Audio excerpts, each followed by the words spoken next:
Hey, what's going on, everybody? This is Bobby Amos. I'm joined by Megan Sullivan, Hey guys. Eric Goldman, and Matt Fowler, and we all watched SummerSlam. We enjoyed it, but now what we want to do is talk about the 5 moments that stood out to us. So, Eric, I'm gonna just pass it to you, and you and Matt can start this off. Let's go. Okay, let's start off with one that we were all I think maybe hoping for, but I know when it happened we were all pretty happy, which was New Day's win and New Day's reaction to Right. winning. Yes. Yeah, Matt, what made this stick out to you? New Day should win forever. I mean, well, it's the power of positivity. I mean, the fact that they try to even spin every loss as something positive is funny. So they're even entertaining in defeat. But when they win, then they really have something to celebrate, and they just go all out. Laps around the ring, flopping on the mat. It's just sheer joy to be enjoyed by all. Yeah. Megan, Bobby, I assume you shared in the power of positivity here. Oh, absolutely. New Day rocks. I mean, that just watching Kofi Kingston do his thing, like it's such a breath of fresh air because he was so stale to me as a face. Like it seemed like he's just opening up and having fun, and he and Xavier Woods and Big E are such a great unit. And like I say, it's just entertaining week after week, whether they win or lose. I hated them in the beginning when they were baby faces, but now as heels, they're up there as one of the most entertaining acts in the WWE. I loved when Kofi flopped around I like saw a them fish. at sorry Megan, I just want to say I saw them at a house show a couple weeks ago, and they were amazing. Like they just like running around the ring, everything they did. So when they get those moments, I think they just completely embrace it and are amazing. Sorry Megan, what were you gonna say? Well, first of all, I loved Kofi flopping around like a fish. Like Right. every time I win at anything, that is what I'm gonna do. But I mean, they even came out with like teaching New York about hip hop. Right. It That's was right, so that's right. good, and everyone had to tune their little whatever that was to like see, and then they sang. It was just from start to finish. I mean, they bookend everything with positivity, and they're super entertaining, and it's like, and they're good wrestlers. I mean, Big E can move. We were talking about that earlier, so yeah, big thumbs up to New Day. Yeah, that was a great moment. Next moment, we're kind of spotlighting a specific move that Stephen Amell pulled off, the flying crossbody. But I think in general, we just were talking about his performance. Matt, can you want to talk a bit more about that?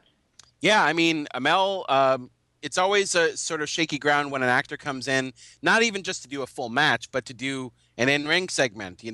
Are they going to be able to take this stunner? Are they going to hit their spot, even if they only have one thing to do? Well, this was an actual match, and it's with an actor that I think a lot of us really like, a lot of people at IGN too. We're really curious to see how it would go, and it went really well.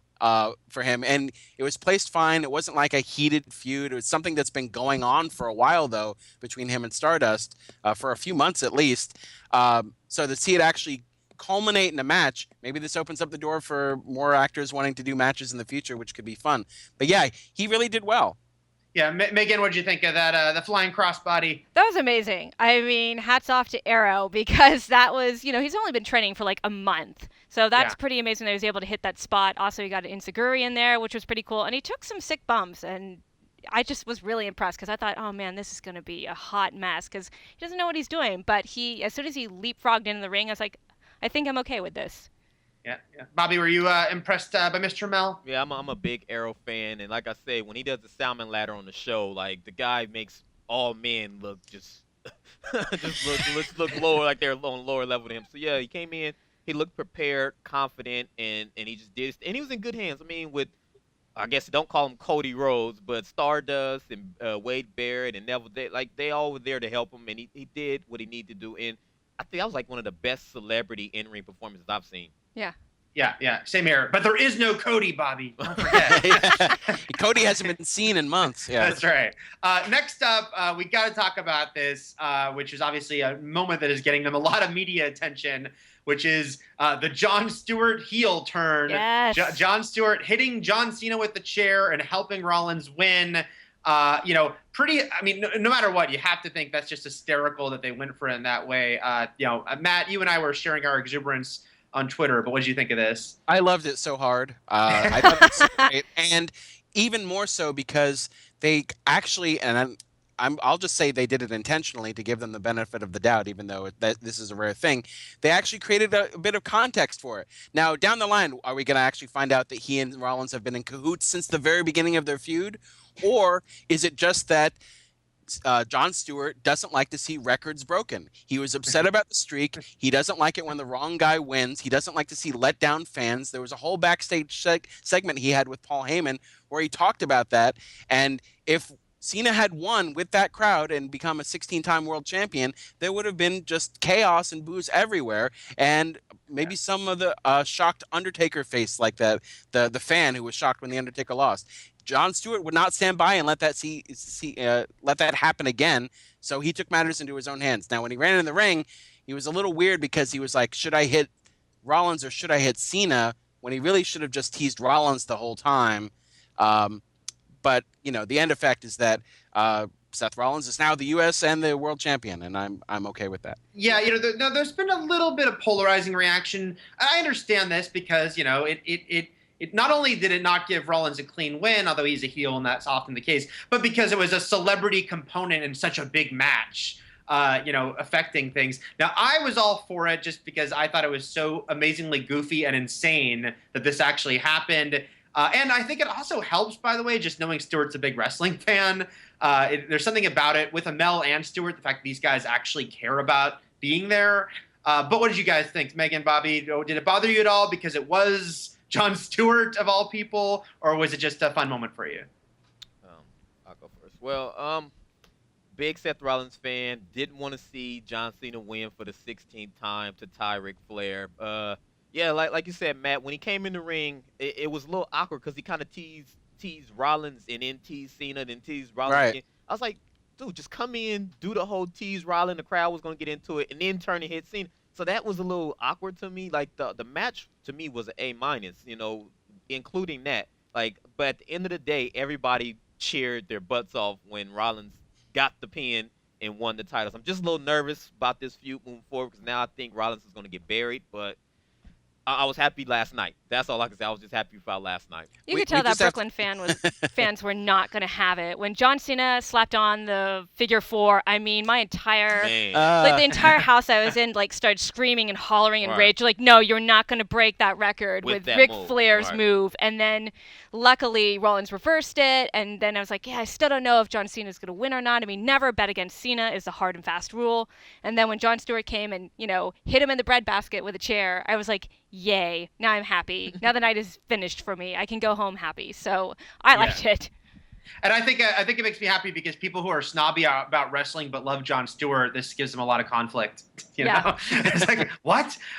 Let's talk about an interesting one for us because a match that we all like. We liked the guys involved and we thought it was a decent match, but we didn't think it was one of the highlights of the night, which was Kevin Owens and Cesaro. But Matt, we were talking about this list, so we decided to go for Kevin Owens' powerbomb win. So you talk a bit about that. It should be said, of course, that Kevin Owens just the night previous wrestled in the title match and the NXT TakeOver show against Finn Balor, lost that match, lost 2 pay-per-views also against Cena following his debut win against Cena. So he's sort of been on this losing streak. He's also been booked to be this guy who's been walking away from matches, just sort of giving up, like, I don't need you. A heel move, too. It gets him booze and heat. But this was sort of like both guys could have stood for the win, but he really couldn't have stood for another loss. So he got the win, and he got it with the pop-up powerbomb, and it was kind of like what he really needed at this point. I really hope that there's a plan for both these guys going forward because it's not like I want to see Cesaro start going downward or get buried either because of this. You want them both to rise up. But Owens really needed this win, so... Yeah. What did you guys think? I'm a big Kevin Owens fan, but it had been weird because he came in, he got the big win on Cena, but then had been on kind of a strange losing streak for a guy who introduced so big. What did you think of that finish to this match? It was a good finish to the match because up until that point, I mean, you kind of knew Kevin Owens had to get the win. And there were some nice moments. There was that running forearm uppercut by Cesaro that was pretty sick outside the ring. So he got a couple of moves in, and then Owens got the pop-up powerbomb, which is a good way to end it. It made Kevin Owens look strong, but it didn't completely destroy Cesaro either. At least I hope not. I hope it doesn't derail him. Not, right? Yeah, because I'm a huge Cesaro fan. Yeah, same here. Kevin Owens, everyone knew he needed that victory. I mean, after losing the ladder match the night before, and like you said, losing to John Cena, being buried by John Cena, the previous 2 pay-per-views, it was like this guy has to start winning or else people aren't going to really the momentum's gonna be gone. So yeah, I'm a big Cesaro fan. I really, really wanted to see him win, but I hope they can just build both of them at the same time. And the pop-up powerbomb is nice, but man, that corkscrew suplex is nice too. Like the setup for that, like that for me is like there's not gonna be no counter after they pull that off. Like the powerbomb has to come next. So yeah, it was a much needed win, and he got it. Mm-hmm. Now, last but not least, now this is interesting because the main event you had Brock and Undertaker, and we're pretty much on the same page as thinking this was a strong match with an ending that didn't really work, a strange ending they were going for. But the moment we want to talk about, even though there were a lot of big moments in the match and the through the table and whatnot, was not a physical moment at all per se, but it was the back end of the laugh off. Matt, so what was your reaction to the Brock and Undertaker laugh? And man, I'm trying to remember too, because that came right after the tombstone, right? And that was like they both were kind of just sitting next to each other, so it was kind of like Brock set up, laughed off the tombstone, and then Undertaker just did this really mock laugh at him, that with this really disturbing face too, that'll haunt my dreams. But yeah, it was just like Brock was like ha ha, and like Undertaker was like, yeah, that's right, ha ha ha, MFer, like. It was probably the most gift moment after that match. Yeah, I actually yelled from "Give that it, match. Gaff" when I saw that, and sure enough, when I went on NeoGAF, like 30 seconds later, someone had done it, and I was like, I'm just gonna have that in the background all night. Yeah, it was amazing because I have that GIF, of course, and I actually chuckle a lot at Brock Lesnar's like he's just like chilling laugh, Yeah. but then Undertaker, where he took it. What did you think, Bobby, of that? It was hilarious. Now I'm pretty sure, like from what I can hear from my TV, the crowd got a good kick out of it. I mean, it was just like a callback to WrestleMania 30 when Brock had did it. When Brock had did it after the tombstone, and it was just like, man, this guy can't be beat. But this became more of a like entertaining piece to me, where it's like, yeah, you did that last time, Yeah. but no, I'm still here to take care of business. That's kind of what I got from Undertaker. It's like, okay, you think this is funny? Let's keep going, because he's like hits him with like a right hand, and they just start battling it right after that. So I thought it was great. Yeah, bonus points for Brock Lesnar for flipping the bird. He was like, Yeah. I'm not gonna tap out. I'm not gonna submit. Here's my thoughts on that. Right. Yeah, it was like flipping the bird to Undertaker, and the finish probably too. Yeah, Just probably. like- Right. Yeah, it just the laugh thing was like reminded. There's another movie I'm blanking on, but it reminded me for one of Cape Fear, when De Niro's in the theater like purposely laughing over the top. It's like that was Undertaker was doing the mock laughter. But it also made me think that this is like some alternate reality where you look at that GIF and it's like a buddy cop movie with the two of them. Like, another crazy adventure. They were fighting each other so hard they drove each other insane, and it's just cackling. It's kind of like the end of The Killing Joke. Right. They're just laughing. Right.